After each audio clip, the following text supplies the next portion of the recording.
What's going on, fam?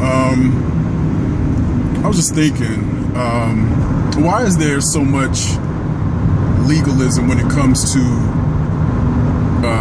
church attendance inside the institutional church system?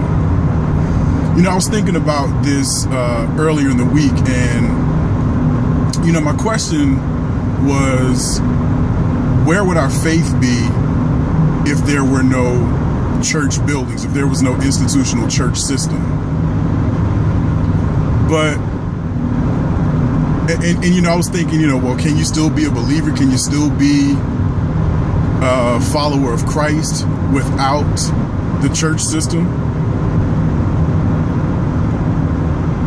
And, you know, some of you are listening like, yeah, of course you can still be a believer. And if you said that and you're inside the institutional church system, then I'm glad you said that. I want you to think about that for a second. So really the question is, since, you know, church is all a lot of us know, you know, it's all that many of us know, the church system. Well, I think a better way to look at it would be if all of a sudden the institutional church ceased to exist. If all of a sudden every church building in America, since that's our frame of reference, or maybe even the world, if every church building ceased to exist, if every institutional, if the entire institutionalized church system disappeared, where would your faith be? Would you still be a follower of Christ? Can you still be a follower of Christ without the institutional church system? I bet a lot of you are saying, well, of course. Well, think about it then. Think about it. Why the legalism when it comes to church attendance? See, a lot of people that are inside of the institutional church make the mistake of taking scriptures out of context to mean that we have to go to church inside these buildings, inside these institutional churches. So if the institution ceased to exist, where would we be as the body of Christ? I think that's an important question. It puts things in perspective. There's no need to be legalistic about church attendance. I used to be that way. Oh, you don't go to church? What's wrong with you, man? Really? You don't go to church? But until I started really getting to know people outside of the institutional church system that are still followers of Christ, understanding who they are, what their walk is, and just who they are. And some of the most dedicated, devoted followers of Christ are outside of the institutional church system.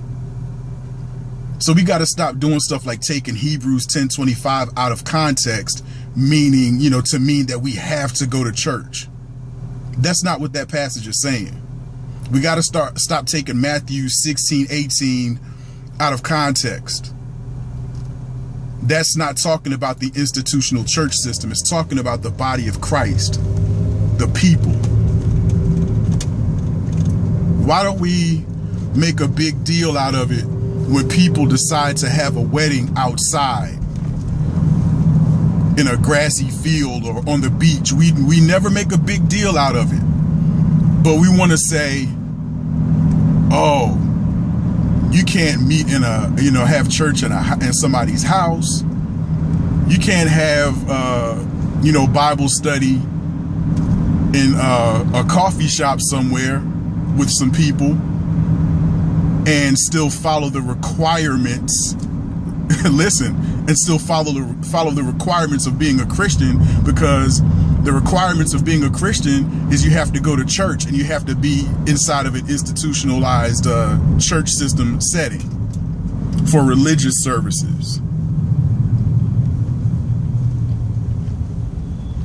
Come on, fam. We got to do better. We got to, We just got to think about some things and stop taking stuff out of context. And the sooner we start doing that, man, this divide, and there is a divide, and it's unnecessary. There's a divide between our brothers and sisters that are inside the institutionalized church system and those outside of the IC, the institutional church. There's a us versus them type of thing going on, and it's really unnecessary. And it has to do with a lot of that legalism. Oh, you have to go to church. You have to go to church. No, you don't. Hebrews 10:25 is talking about forsaking the assembling of ourselves together. Whether or not that's in a park, at a picnic table, in a coffee shop, on a beach, wherever, we can't forsake the assembling of ourselves together. We have to unite. We have to fellowship. We have to encourage each other and exhort one another. That's the spirit of Hebrews 10:25. Hebrews 10:25 is not a mandate for every Christian to go to church.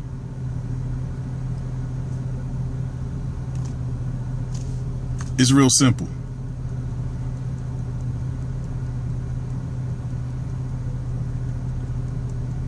Is there something inherently wrong with going to church? I'm not saying that at all. I'm not saying that. Is there something inherently wrong in meeting inside of a building? No, I mean, I'm hoping that something I said in the last few minutes clicked. Wherever Christians are fellowshipping and meeting, that is the assembling of ourselves together. Go back to my wedding example. Again, nobody makes a big deal out of it when people decide to get married on a beach. There's no legalism in that. Oh, there was a beautiful wedding. It was out on the beach, or it was out on somebody's ranch or somebody's farm. Nobody makes a big deal out of it, but it's something about these institutional churches that brings the legalism out of people. And really, when you dig into church history,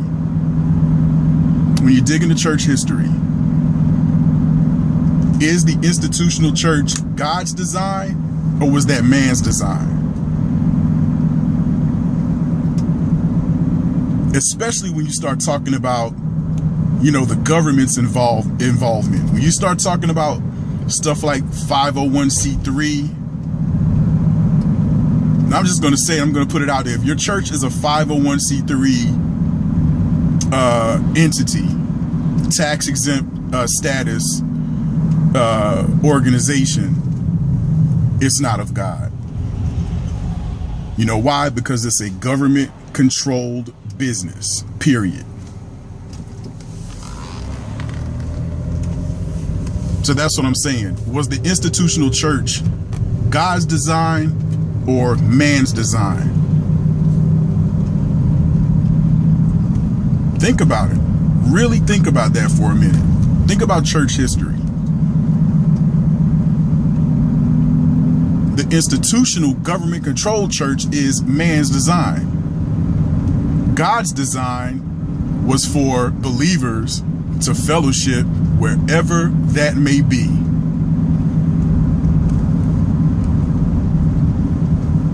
How many times did Jesus, teach outside, just sitting in the grass somewhere?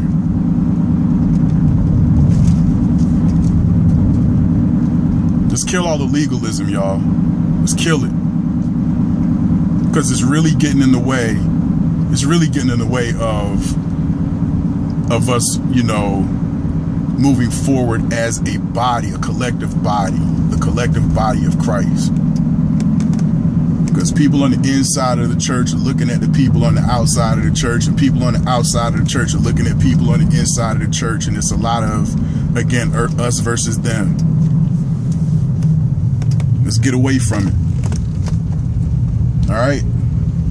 I said a lot here, and I hope it made sense. God bless.